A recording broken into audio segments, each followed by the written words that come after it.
The bell's way over there, so I'm not going to ring that. So, good afternoon. Thank you for coming down. Thank you for taking time out of your work. I know how it is, but I know how important it is to come down and support not only other businesses but new chamber members. So today I want to introduce Ness with Compass Counseling.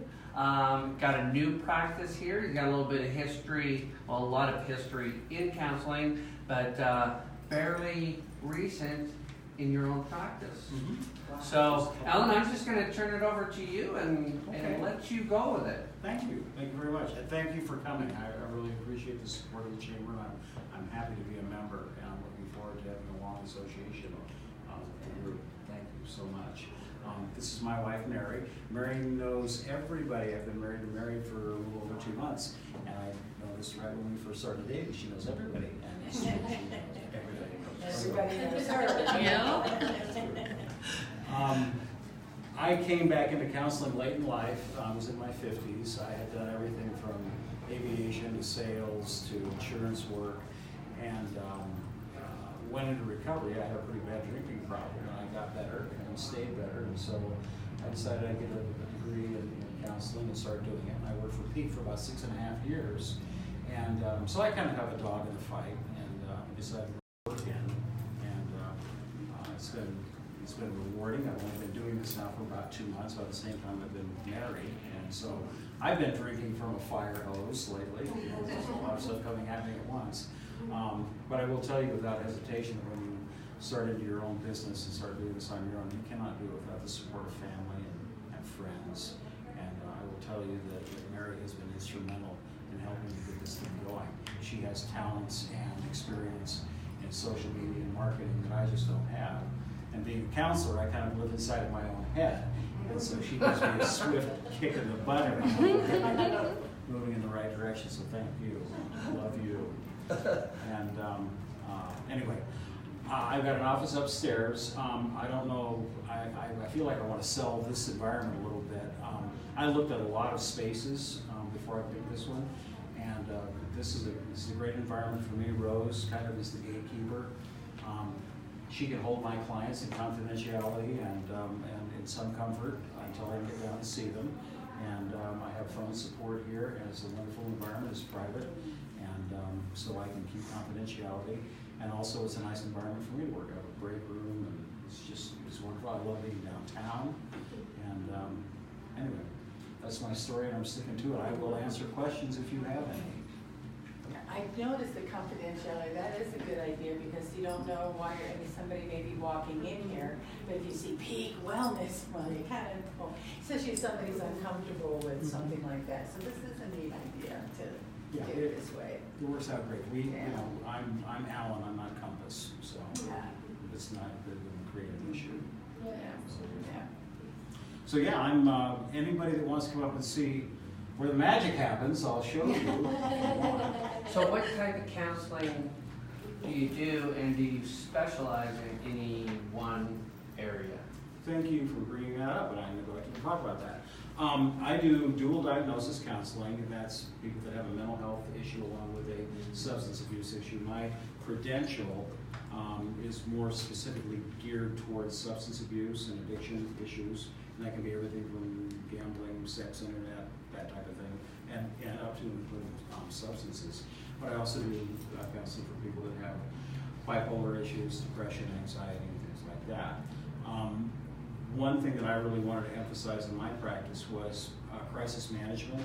If somebody's in trouble, real time, I'll get out of bed and go and help if I need to. I will do that. And I will travel outside of the community to go and do that too. And I think that's an important service because a lot of firms they shut their doors at 5 and they're just done until 8 o'clock the following morning. And I will tell you, with certainty, having been in community mental health, that bad things happen at midnight, and somebody needs to intervene. So I'm happy to do that. And I think that's a niche market maybe I can fulfill that others don't. So, did I answer the question? Where did you come up with the name? Well, thank you. Thank you for bringing that up. I love to travel. I've traveled all over the world. I was a military brat. My dad was in the Air Force, and so we lived everywhere, and I love traveling. I love going to different places, and I've always used the compass as kind of a metaphor in my counseling, and that is, if you don't have a direction, you don't have a clear set idea of where you want to go, your life isn't going to work real well. And so when I was in Spain, I went and got a tattoo of a compass on my arm, a compass rose, and it's just really meaningful to me. I think you have to set a course. It's subject to manipulation and massage, as you move along, but you've got to point yourself in some direction. And so when I envisioned doing private practice, the name just seemed to be perfect, and that's why we've done it. So you talked about the importance of family relationship personally. How does that play into professionally with the patients that you treat and utilizing family members to help with their recovery? Thank you. That's a great question. Especially in substance use, that the trauma and the distress of that in any family dynamic washes up on everybody else's shore.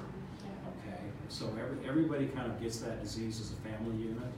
But also in mental health presentations, people are propping up and supporting people that are struggling, with mental health issues, and it fatigues them, and that family starts to kind of fall apart under the crushing weight of that disability. And so, oftentimes it's important for me to not only provide care for the individual that's actually suffering with the malady, but actually provide either care or referral to the family members so that they can get some support. Because those are the individuals that suffer in silence. And I would imagine that there are people in this room right now that resonates with. You've had a family member or someone close to you that struggles with those things. And it's hard because it's relentless. And unless you can get some relief, it can get pretty debilitating. So yeah, family is important. We've got to consider them. We've got to help them too. You were talking about the dual, the substance abuse and the mental health. Does one cause the other? I'll tell you what, if I could figure that out on my own island. They do seem to go hand in hand. Yeah. It's, back in the day, people were either drunks and druggies or they were mentally ill. Okay, that was kind of the way the discipline sort of looked at that. As we have done studies and as we've actually watched people evolve, and as we've gotten better at our craft, we're finding that usually there's some type of mental health presentation either in front or behind of a substance abuse problem. For example, you're clinically depressed. You wake up every day and it hurts to breathe, and you don't want to get out of bed, you're crying for no reason. Well, I'll tell you what, 3 fingers of Maker's Smart will make you feel better in the interim. And so then you start drinking to medicate the depressive symptoms. Well, then you drink too much, your life falls apart, and then you're really depressed. And so then, so that's part of the art crashing into the science. We try to figure out what started what. Okay. And the more we do this, I'm finding that very few of my people are actually standalone diagnoses. If I drill hard enough and deep enough into somebody's history, I can usually find a mental health issue along with a substance abuse issue. One usually is causal to the other. It's a correlational relationship. So which one do you work on first?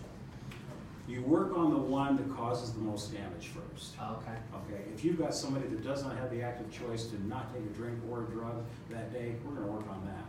We'll get them sober, get them straight, get them managed, get them stable, and then you can tackle the other things. Right. That makes sense. Yeah. I will, as a practitioner, that's what I'm always going to do. I'm going to attack what I would call the priority 1 problem. What's causing the most impact in that person's life, and then work my way back. Okay. Great question. Thank you. Cool stuff. Any other questions? Do you do any work for PTSD? PTSD? I do. That is, well, of course, we have servicemen that are fighting a long, protracted, not necessarily a war, but certainly an impactful conflict, all over the world, Afghanistan. Yeah, it's not just a military disease, though. That's what I'm not thinking. just You're starting to military. hear more of it. It's not just military. It's not, but that's what's getting it press. Right. Okay?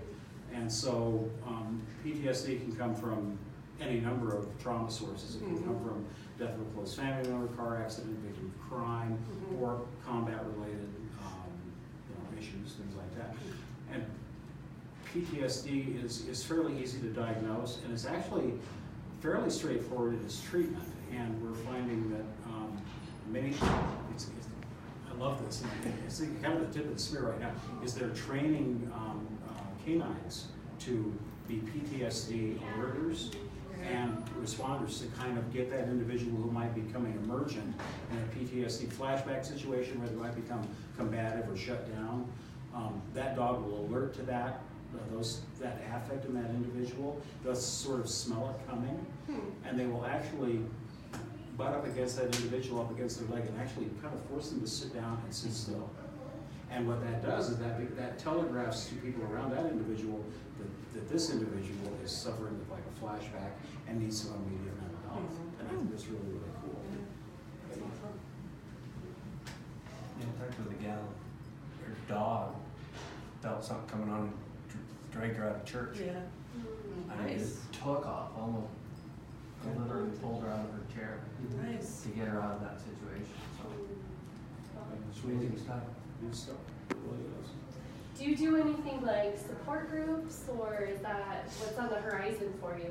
What's on the horizon? Well, I'm doing some contract work for my old employer, Peak, and so I'm doing some groups up in Wheatland to help them out. They're short-staffed always, and so I'm going up there and I'm doing some groups. I'm doing some recovery groups, anger management groups, relapse prevention, stuff like that. I haven't actually started any groups here.